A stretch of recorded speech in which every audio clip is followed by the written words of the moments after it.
শুভ সন্ধ্যা বন্ধুরা, সবাইকে স্বাগত শিবাকি ওয়ার্ল্ডে। কেমন আছো তোমরা সবাই? আমি বেশ ভালো আছি।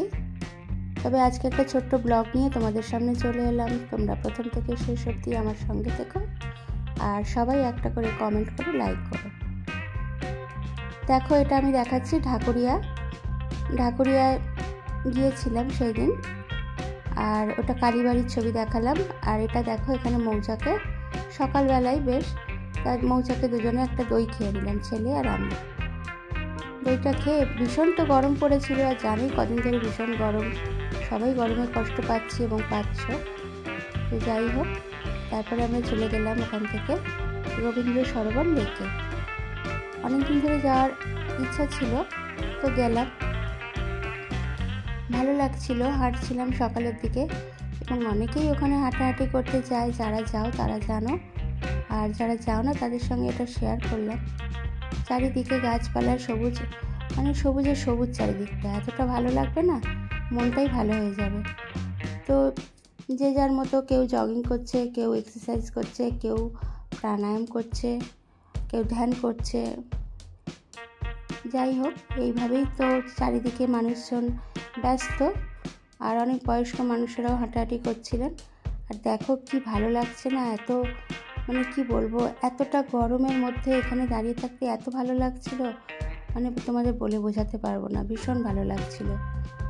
আর কোনো স্কুল থেকে বাচ্চাদের নিয়ে এসেছিল ওদের এখানে, তা তারাও এখানে বিভিন্ন রকম মানে কি বলবো অ্যাক্টিভিটিসে তারাও মত্ত ছিল।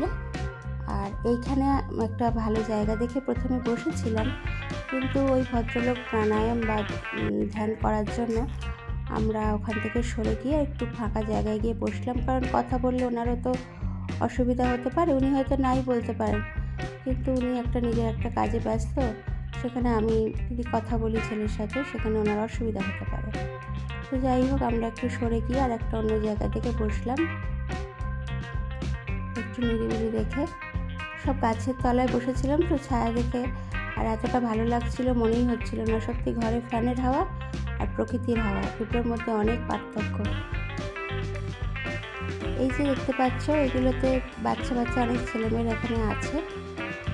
আর এখানে অনেক এমনি যারা পথ চলতি, মানে আশেপাশে যারা সব কী বলবো ছোটো ছোটো বাচ্চা থাকে না, কিছু বাচ্চা এখানে ঘুরে বেড়াচ্ছিল শেষের দিকে।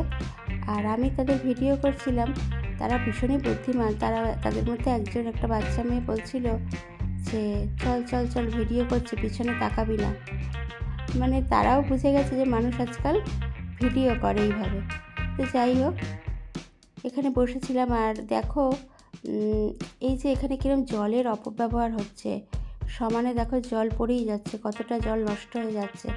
তাই ছেলে বলছিল, বলে যখন একদিন জলের কষ্ট হবে তখনও মানুষের টনক নড়বে কিনা কী জানি। তো যাই হোক, আমরা এখান থেকে বেরিয়ে পড়লাম ক্যাবে করে, আর বেরিয়ে আমরা গিয়েছিলাম শপিং কমপ্লেক্সে। সেটা আমি তোমাদের পরবর্তী ভিডিওতে দেখাবো।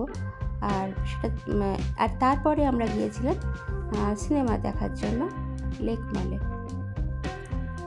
এবং সেই ভিডিওটা পরের সপ্তাহে আসবে। সেই ভিডিওটা তখনই শেয়ার করব। আর এই ভিডিওটা তোমরা আমার সঙ্গে থাকো।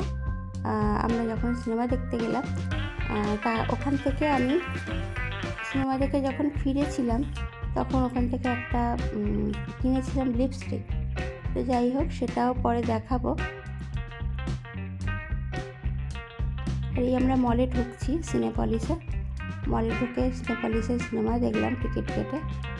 তখন চলছিল বুমেরাং সিনেমাটা খারাপ নয়, রুক্মিণী খুব ভালো অভিনয় করেছে, রুক্মিণীর অভিনয়টাই আমার ভালো লেগেছে। যাই হোক,